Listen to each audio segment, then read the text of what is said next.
years, Wozniak helped shape and innovate the computing industry with his design of Apple's first line of products, the Apple I and Apple II. He also influenced the popular Macintosh. In 1976, Wozniak and Steve Jobs founded Apple Computer with Wozniak's Apple I personal computer. The following year, he introduced his Apple II, which was integral in launching the personal computer industry. Prior to founding Apple, Wozniak attended CU Boulder from 1968 through 1969 and holds an honorary degree in engineering conferred in 1989 from CU Boulder. Throughout the years, Steve has been involved in various business and philanthropic ventures, focusing primarily on computer capabilities in schools and stressing hands-on learning and creativity for students. Making significant investments of his time and resources in education, he adopted the Los Gatos School District, providing students and teachers with hands-on teaching and donations of state-of-the-art technology equipment. He founded the Electronic Frontier Foundation and was the founding sponsor of the Tech Museum, Silicon Valley Ballet, and Children's Discovery Museum of San Jose. Wozniak has been honored with the National Medal of Technology, inducted into the Inventors Hall of Fame, and received the Hoover Medal, given for outstanding extra-career services by engineers to humanity. Please join me in welcoming Steve Wozniak.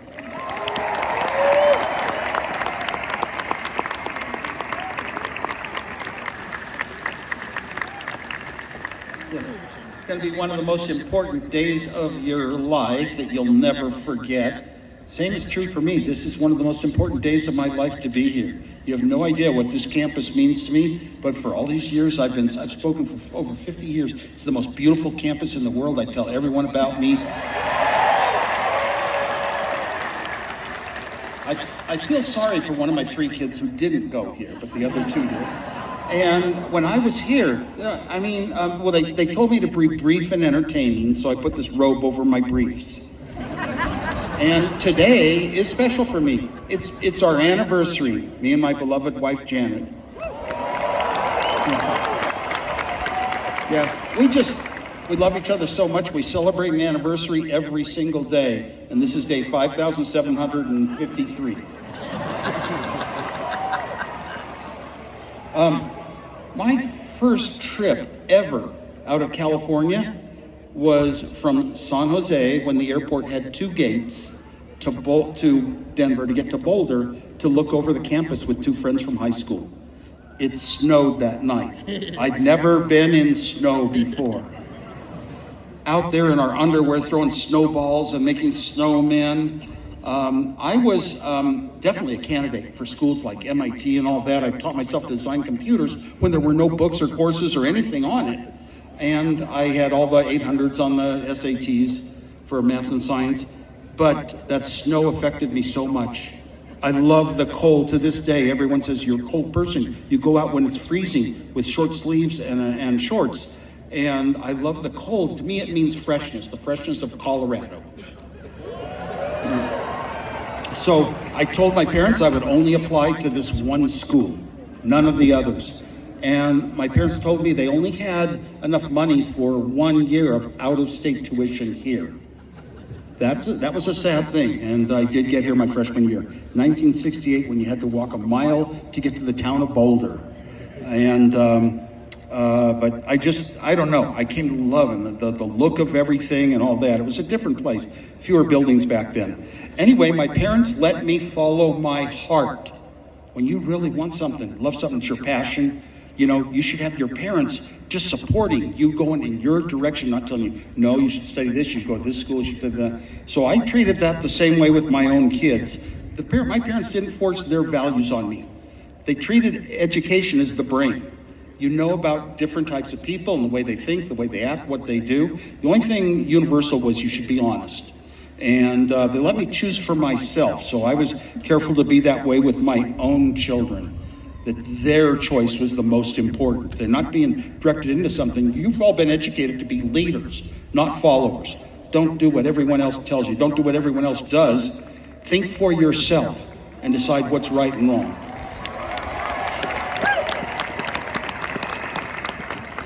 My yearbook from that year, 1968 to 69, shows a lot of soldiers on this campus with assault rifles. This was during the Vietnam War, and the protests were much huger than protests today. It's what I grew up in. It helps cement your values. You know what? Instead of being praised here for some really good scientific programs I wrote, we had one big, huge, massive computer for the whole campus down in the basement. Instead of getting praised for my programs, I got demeaned because I ran our class 5 times over budget. I wrote so many programs. Huh? I thought you were in a class to program, and you got to program. I didn't realize it boiled down to money and bureaucracy and that kind of stuff. But that happened to me a few other times in life where I did really great things, but instead of praise, they weren't the normal thing to do. They were like thinking different. And the year I was here, I decided one thing during that year. I knew computers by heart. My first course, it was a graduate level course, and I was a freshman. I got an A+. Introduction to Computers was a graduate level course. They didn't have a computer science department, just electrical engineering here way back then. I decided I wanted a computer of my own someday, that I could decide what to do with it. And when my dad said it cost as much as a house, I told him, I paused and I said, I'll live in an apartment. Sometimes you make a promise to yourself, a vow to yourself. You can't break a vow to yourself inside. This is something you're going to follow for life. I also decided I wanted to be a 5th grade teacher, which eventually I did for Education Department. Thank you. And I did it for 8 years of my life, 5th through 8th grades, and I know press allowed. I wouldn't allow press near students. You don't want them to, but boy, did I teach them well. And part of that was making sure it was fun. I always believed in fun and everything in life. And anyway, I wanted a computer of my own. When it came later on, it was time that I could actually build one with absolutely zero money.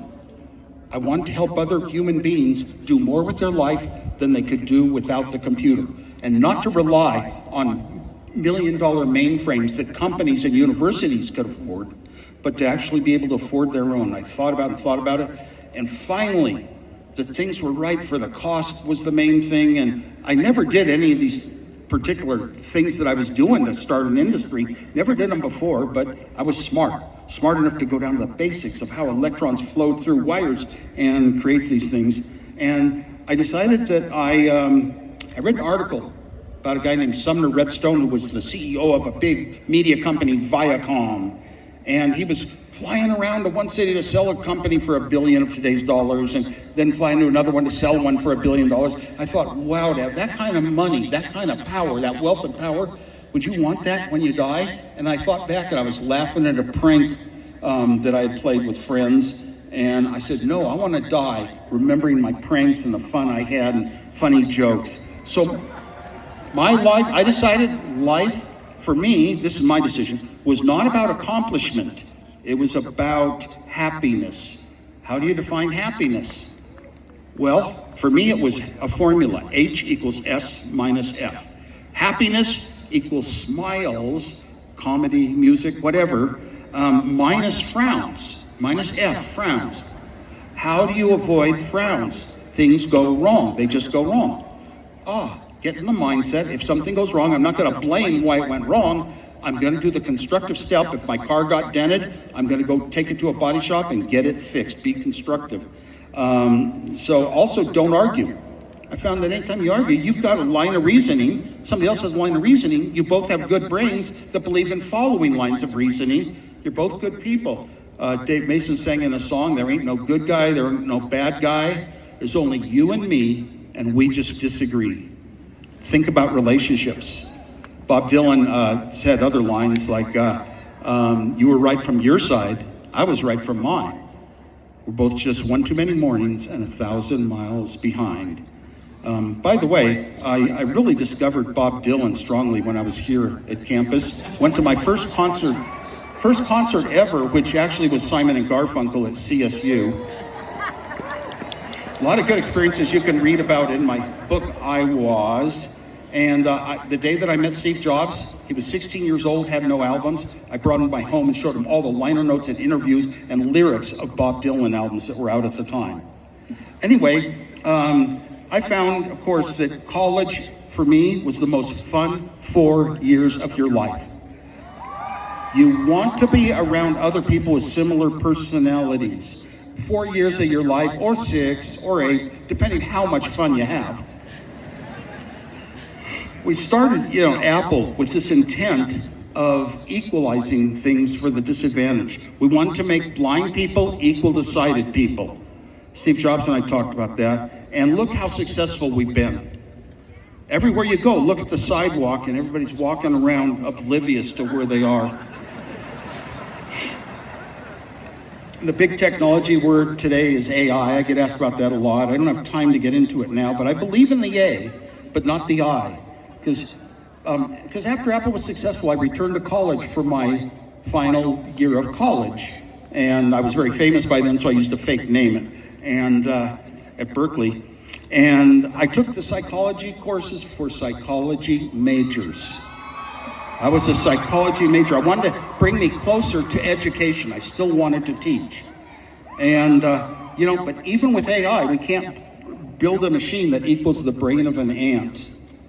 And you all have AI, each one of you, actual intelligence.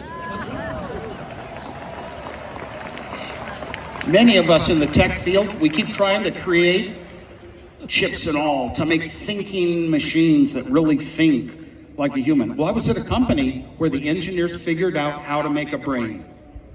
It takes 9 months. Passion. You have passion for certain things in your life. You already have it. I had it before I even came here. And that's what you're going to do for, regardless of reasons and logic, anything else. This is what's going to drive you into what you want to be in life. And that's how I lived, including coming to see you after seeing snow. And of course, I love the new field of upcoming digital technology. There were no courses on that back in high school, no textbooks, nothing you could buy to learn how to design computers, but I spent all my free time on it. And I was a student at a university, and I could wash dishes for 35 cents an hour in a girls' dorm and have money to buy a couple of extra manuals in the bookstore here. That kind of independence, intellectual freedom, intellectual and energy to stay up late at night solving problems. I also loved, one of my other passions was typing. For some reason, I loved typing well, and I even beat the girls in high school in typing too, which was so popular back then because one of the big careers for girls then was to become a secretary and a typist. And so I would type term papers for strangers in college. I'd type it from midnight, from their handwriting, cursive writing. I would type it from midnight till 6 in the morning, but I charged money, 5 cents. I loved doing it. To me, it had to be for 5 cents. Later on, 5 years leading up to Apple, I was designing projects for people all over California, including somebody who wanted to put movies into hotels. It had never been done. I got to design it. My charge was always 5 cents. I tutored students in inferential statistics later on, difficult part of experimental research, and I charged 5 cents per session. Another time, a couple of people came out from the University of Colorado that had started a company, and it was the start of the internet. And I wasn't quite connected to it yet, and they told me. I figured out how to set up an internet server in my office in Los Gatos. Los Gatos, home of the pet rock. Los Gatos, where Netflix is. Los Gatos, where Atari founded the arcade industry. It's really a good city in Silicon Valley. And they told me I had to get this domain, Woz, 3 letters, .com. So I applied for it and got it. Just domains weren't even super popular then. You get anything you went after almost. But I decided not to use it. .com meant commercial, commerce, companies. And I'd been on a lot of nonprofit boards by then, and they always used .org for nonprofits. I saw myself as a nonprofit person, not after money. I wasn't after starting an industry or starting a company as much as I wanted engineers to say, wow, how did he ever design this stuff? So I use Woz.org instead of Woz.com. I have them both. That's true. And other engineers, I have gotten praised by engineers. You know, when you're young, you have that capacity to do a lot more in your life than you will later on. And of course, you'll have to get a job to pay your apartment rental. But you know what? You have a lot of free time and you have one of these internal passions, you want to go in a certain direction in life, create a certain type of company maybe. You have a lot of free time when you're young, and don't throw it away. Anyway, stay honest, keep smiling, and pay your own successes forward by helping others, mentoring and teaching. And you'll forget a lot of your class material over time, but one thing you'll remember is the people you had experiences with and your time here at CU and today. Go Buffs.